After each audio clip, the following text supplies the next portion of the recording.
Hello সবাইকে, আবার চলে এলাম একটা মিনি ব্লগ নিয়ে, বিয়েবাড়ির ব্লগ নিয়ে। এটা অ্যাকচুয়ালি বিয়েবাড়ির থেকে বেশি গেট টুগেদারের ব্লগ। হঠাৎ করে একদিন দেখি ফোন বাজলো, দেখি কে ফোন করেছে, না বিদ্যুৎ ফোন করেছে। এবার বিদ্যুৎটাকে, বিদ্যুৎ হচ্ছে আমার কলেজের বন্ধু। আমার গ্র্যাজুয়েশন শেষ হচ্ছে 2023।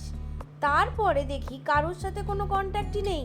হঠাৎ করে ফোন করে বলছে আমার দিদির বিয়ে, তোদের সবার নেমন্তন্ন।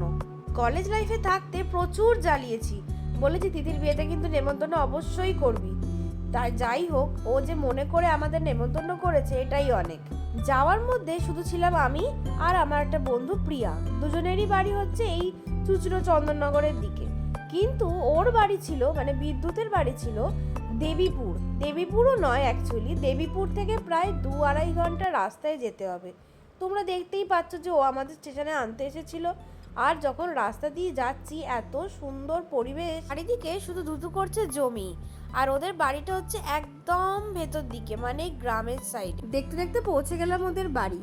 গিয়ে দেখি এত সুন্দর করে সাজানো বিয়ের জায়গাটা, মানে যেখানে বউ বসবে সেই জায়গাটা দেখে আমরা লোভ সামলাতে পারলাম না। সেখানে গিয়ে আমরা কিছু ছবি তুললাম।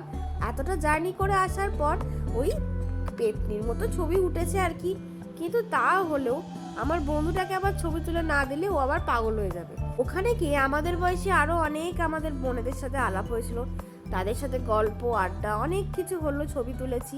আমরা যেহেতু পৌঁছেছিলাম অনেক সকালবেলা 10টার মধ্যে, তাই জন্য ওখানে গিয়ে সকালবেলা একটুখানি কিছু খেয়ে নিয়েছিলাম।